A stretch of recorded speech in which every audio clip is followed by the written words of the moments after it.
മാവേലിക്കര നഗരസഭയിലെ 2026-27 budget vice chairman K Gopan അവതരിപ്പിച്ചു. മാലിന്യവാഹിനിയായ കോട്ടത്തോടിനെ സമൃദ്ധമായ കനാലാക്കി മാറ്റുന്നതിനും വൈഫൈ ക്യാമറകൾ ഉൾപ്പെടെ സ്ഥാപിച്ച് സുരക്ഷിത നഗരം പദ്ധതി നടപ്പാക്കുന്നതിനും ലക്ഷ്യമിടുന്ന ബഡ്ജറ്റാണ് അവതരിപ്പിച്ചത്. മാവേലിക്കര നഗരസഭയുടെ 2026-2027 വർഷത്തെ ബജറ്റ് നഗരസഭ വൈസ് ചെയർമാൻ കെ ഗോപൻ അവതരിപ്പിച്ചു.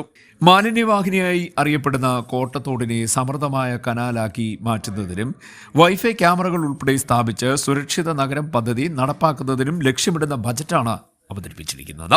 പൊതുജന പരാതി പരിഹാര സെൽ നവീകരണം, സേവനങ്ങളുടെ സമയം നിർണ്ണയിച്ച് ടൈം ബൗണ്ട് സർവീസ് ഡെലിവറി നടപ്പാക്കൽ എന്നിവയാണ് സേവന മേഖലയിൽ നടപ്പിലാക്കാൻ ഉദ്ദേശിക്കുന്നത്.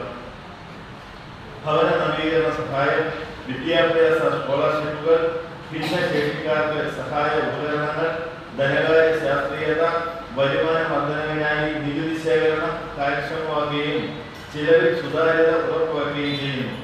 സർക്കാർ ഗ്രാന്റുകളും പദ്ധതി ഫണ്ടുകളും ഫലപ്രദമായി വിനിയോഗിച്ച് വികസന പദ്ധതികൾ സമയബന്ധിതമായി നടപ്പാക്കുക എന്നതാണ് ഈ വർഷത്തെ പ്രധാന ലക്ഷ്യം.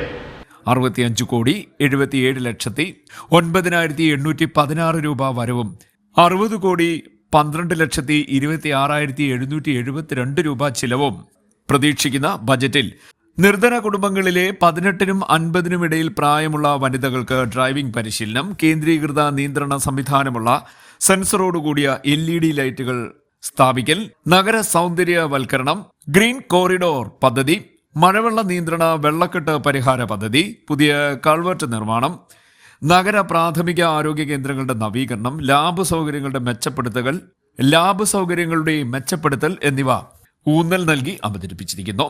ആരോഗ്യ മാവേലിക്കര 2 മൊബൈൽ ഹെൽത്ത് ക്ലിനിക്ക്, പോഷണ സുരക്ഷാ പദ്ധതി, സ്കൂളുകളിൽ തുംകൂർമൊഴി മോഡൽ മാലിന്യ സംസ്കരണ കമ്പോസ്റ്റ് പ്ലാന്റ്, വീട്ടുവളപ്പിലെ compost unit subsidy, plastic free ward പദ്ധതി, പൊതുവിദ്യാലയങ്ങളിൽ സാനിറ്ററി നാപ്കിൻ വെൻഡിംഗ് മെഷീനുകൾ സ്ഥാപിക്കൽ തുടങ്ങി നിരവധി നിർദ്ദേശങ്ങൾ ബജറ്റിൽ പറയുന്നുണ്ട്.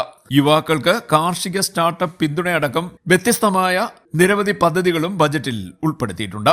അടിസ്ഥാന സൗകര്യ വികസനം, ആരോഗ്യ സംരക്ഷണം, ശുചിത്വം, വിദ്യാഭ്യാസം, കായികം, കൃഷി, തൊഴിൽ, സാമൂഹ്യ സുരക്ഷ, പട്ടികജാതി വികസനം തുടങ്ങിയ എല്ലാ മേഖലകളിലും വളർച്ച ലക്ഷ്യമിടുന്ന ബജറ്റാണ് അവതരിപ്പിച്ചിരിക്കുന്നത്. നഗരസഭാ ചെയർപേഴ്സൺ ലളിത രവീന്ദ്രനാഥ് ബജറ്റ് അവതരണ സമ്മേളനത്തിൽ അധ്യക്ഷയായി. CDNet news Mavelikkara.